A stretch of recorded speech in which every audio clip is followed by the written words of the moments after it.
नमस्कार दोस्तों, सुशांत सिंह राजपूत गटरवुड के एक ऐसे इकलौते अभिनेता है जिनके गुजर जाने के 1 साल के बाद भी लोग उनको याद कर रहे हैं। उनके करोड़ों फैंस और उनके को स्टार्स अक्सर सुशांत की याद में इमोशनल हो जाते हैं। सुशांत के को स्टार रह चुके भुवन अरोरा ने सुशांत के बारे में कुछ बड़े खुलासे किए हैं जो मैं आपको इस वीडियो में बताऊंगा। पहले आपको बताता हूं कि भुवन अरोरा कौन है। बहुत सारे लोगों को पता है कि भुवन अरोरा कौन है।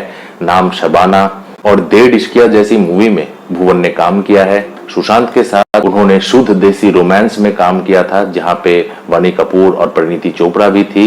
यश राज के बैनर के अंदर ये मूवी बनी हुई थी और शुद्ध देसी रोमांस में काम करते करते सुशांत के साथ भुवन बहुत क्लोज हो चुके थे और वो काफी अच्छे दोस्त बन गए थे। दरअसल भुवन अरोरा काई पोचे फिल्म में भी काम करने वाले थे, लेकिन एन वक्त पे उनका रोल चला गया और उनके जगह पे अमित साध ने काम किया था। इससे काफी निराश हो गए थे भुवन, लेकिन सुशांत के साथ उनकी जो दोस्ती थी वो बरकरार रही। अगर बहुत दिनों तक उनमें बातें नहीं होती थी तो सुशांत कभी कभार भुवन को कॉल किया करते थे और वो घंटों बात करते थे। भुवन सुशांत को इतना डिस्टर्ब नहीं करते थे क्योंकि सुशांत के पास काफी सारे प्रोजेक्ट्स आते गए और भुवन की अगर आप बात कहें तो उन्होंने इतने सारे मूवीज में काम नहीं किया, लेकिन वो सुशांत से बहुत ज्यादा प्रभावित थे। सुशांत की डिसिप्लिन, उनकी निष्ठा देख के भुवन ने एक इंस्पिरेशन लिया था और सुशांत ने भुवन को काफी हद तक प्रभावित किया था। शुद्ध देसी रोमांस के बाद 4 साल तक भुवन सुशांत से पर्सनली नहीं मिले, लेकिन उनकी फोन पे बातें होती थी। भुवन ने यह बताया कि फरवरी 2020 में सुशांत के साथ भुवन की आखिरी बार कॉल पे बात होती है और उस कॉल में सुशांत ने कुछ ऐसी चीजें बोली जो भुवन आज तक समझ नहीं पाए, लेकिन वो समझने की कोशिश कर रहे हैं। तो फरवरी 2020 में भुवन और सुशांत के बीच जो बातें हुई थी उसके बारे में मैं आपको अभी बताने वाला हूँ। पहली बात तो भुवन ने ये बताया है कि सुशांत की जो आवाज थी वो बहुत ही सहमी हुई थी। उनकी जो आवाज थी उसमें वो स्पार्क नहीं था, वो उत्साह नहीं थी और सुशांत ये बोल रहे थे कि वो बॉलीवुड छोड़ने वाले हैं। ये बात सुन के भुवन काफी ज्यादा शॉक्ड हो चुके थे क्योंकि भुवन को ये पता नहीं था कि सुशांत बॉलीवुड में सेफ नहीं है और वो बॉलीवुड से खुश नहीं है। भुवन को ऐसा लग रहा था कि सुशांत को तो प्रोजेक्ट्स मिल रहे थे, तो उनको मूवीज मिल रही थी, वो स्टार हो चुके थे, तो फिर भला क्यों वो बॉलीवुड को छोड़ना चाहते हैं।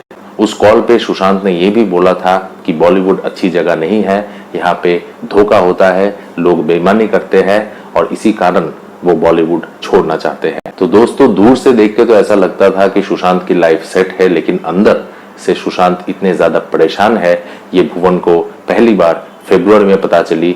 और तब भुवन सुशांत से मिलना भी चाहते थे, लेकिन लॉकडाउन हो चुका था जिसके कारण भुवन सुशांत से मिल नहीं पाए और उस बात का भुवन को अभी तक मलाल है। और भुवन ने यह भी बोला है कि सारी जिंदगी वो इस बात से बहुत खफा होंगे क्योंकि वो अगर चाहते तो वो सुशांत से मिल पाते थे, लेकिन भुवन सुशांत से मिल नहीं पाए। सुशांत ने भुवन को कॉल में यह भी बताया कि किसी अभिनेता के साथ सुशांत का झगड़ा हुआ था, जिसके कारण सुशांत बहुत ज्यादा नाराज थे और वो बहुत ज्यादा गुस्सा भी थे, लेकिन उस अभिनेता का जो नाम है वो सुशांत ने भुवन को कॉल पे नहीं बताया। भुवन अरोरा ने ये इंटरव्यू ई टाइम्स को दिया था और उन्होंने ये भी बताया था कि 14 जून 2020 में सुशांत की मौत के बारे में सुनने के बाद भुवन भी बहुत ज्यादा शॉक्ड हुए और भुवन लाखों करोड़ों सुशांत के जो फैंस हैं उनकी तरह भुवन भी जानना चाहते हैं कि आखिर सुशांत की मौत कैसे हुई।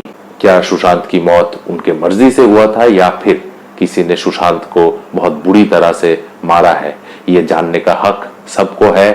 भुवन ने ये बताया कि उनको उम्मीद है कि ये सारी चीजें हमारे सामने बहुत जल्द आ जाएगी। आखिर सुशांत के साथ 14 जून में क्या हुआ था ये जानने का हक सबको है और सुशांत के मौत के 4 महीने पहले यानी फरवरी को ऐसा क्या हुआ था जिसके कारण सुशांत इतना ज्यादा डिप्रेस थे। वो एक्टर कौन है जिसके साथ सुशांत का झगड़ा हुआ है और वो कौन से लोग थे जिन्होंने बॉलीवुड में सुशांत का जीना मुश्किल कर दिया था।